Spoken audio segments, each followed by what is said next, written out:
Hello everyone and welcome back to the channel. In today's video, we are diving into an important topic, the European Union's latest sanction round against Russia for its ongoing aggression against Ukraine. It's the time for the 14th package. Yes, the European Union has just approved the 14th package of sanctions. That's quite a lot, aimed at hitting Russia for its illegal war against Ukraine. These sanctions now in this 14th round target sectors like energy, finance, and of course, trade, making it harder for Russia to bypass them. So we're talking about anti-circumvention as well and quite a few other measures. So let's break down the main points. Now, it is important to say that all the previous sanction packages, they still apply from the 1st to the 13th, and there are separate videos that you can talk about this. So we're just going to update you on what happened in the 14th package, and we're going to do that at a high level. We're going to put links in the description down below where you can find out much more details. So first, let's look at the energy sector, which is the kind of the big innovation. One major move is stopping Russian liquefied natural gas, LNG, from being re-exported through the EU territories to third countries, which is quite a big deal. This should cut off a significant source of income for Russia. That's at least the rationale for imposing these sanctions. Also, new investments in Russian LNG projects and certain imports using EU terminals are now also restricted. So more and more commodities are being targeted. This time it's the LNG sector. The big one, apart from the energy, is the continuous anti-circumvention measures. To prevent companies from getting around the sanctions, of Russian companies, they are finding innovative ways to get to products via a third country. It is now required that EU parent companies, so those that have sister companies or daughter companies or subsidiaries and other offices in other parts of the world, not the EU, but are headquartered in the EU, they now must ensure their subsidiaries outside the EU don't assist Russia in any way. This means stricter rules for selling military-related goods and other goods that might be ending up on the battlefield of Ukraine. In a nutshell, these companies are not allowed to send these goods to Russia. And now, if you are an EU company headquartered in the EU, you've got to take action. There are also financial restrictions, important to mention. The EU is now banning its entities from using Russia's special financing messaging system. So we use SWIFT normally, but Russia uses SPFS. So this is crucial because it now disrupts Russia's ability to evade sanctions because payment's going to be difficult. You can't use SWIFT, you can't use SPFS. So how are you going to channel funds to that company? Transactions with certain Russian financial institutions and crypto assets providers are also prohibited. Transport and trade is next. New measures prevent specific vessels linked to Russia's military actions from entering EU ports or getting services there. There are also expanded flight and road transport bans targeting Russian-owned companies. And of course, on import and export controls, the EU has added more entities to the list of those supporting Russia's military, tightening export rules on dual-use goods and technology. They've also restricted exports of items that could boost Russia's industrial and military capabilities.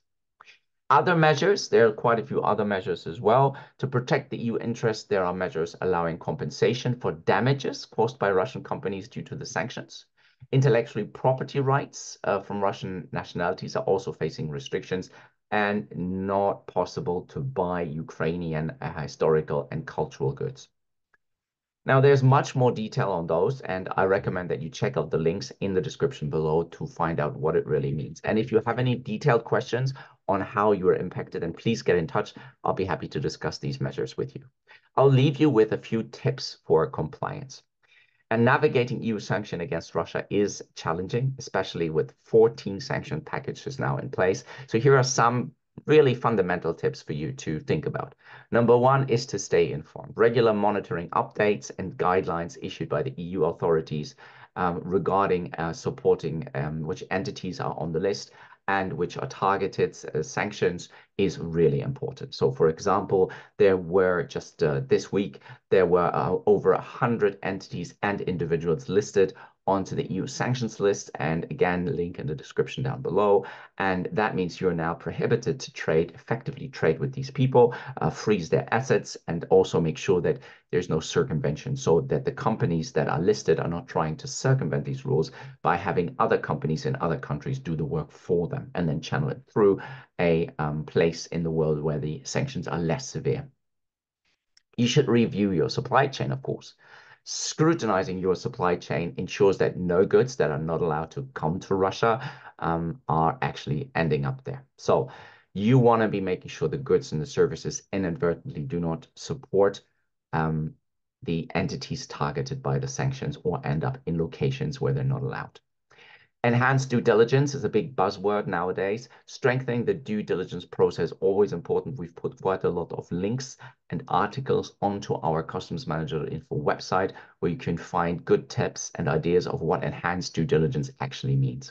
So when we're doing transactions involving sensitive sectors like the ones I've mentioned, energy, finance, oil, etc., then there needs to be some enhanced due diligence. And what that is, please check out the links below.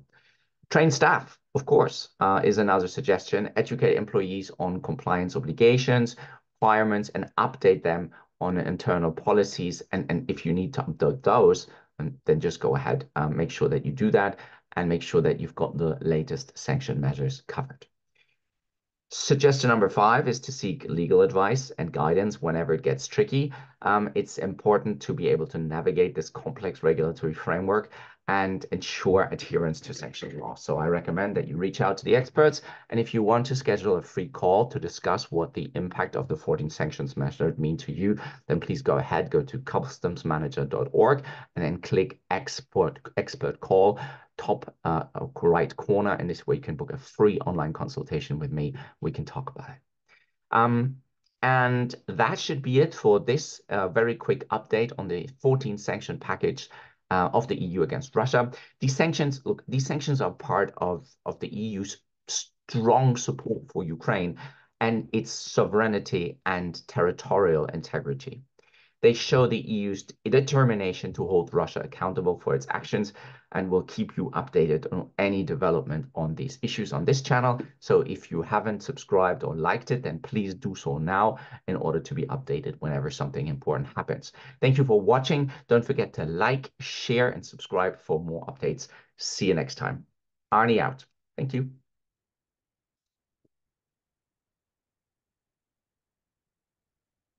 Oh, where do I stop? Where do I stop? Here I stop. Here I stop.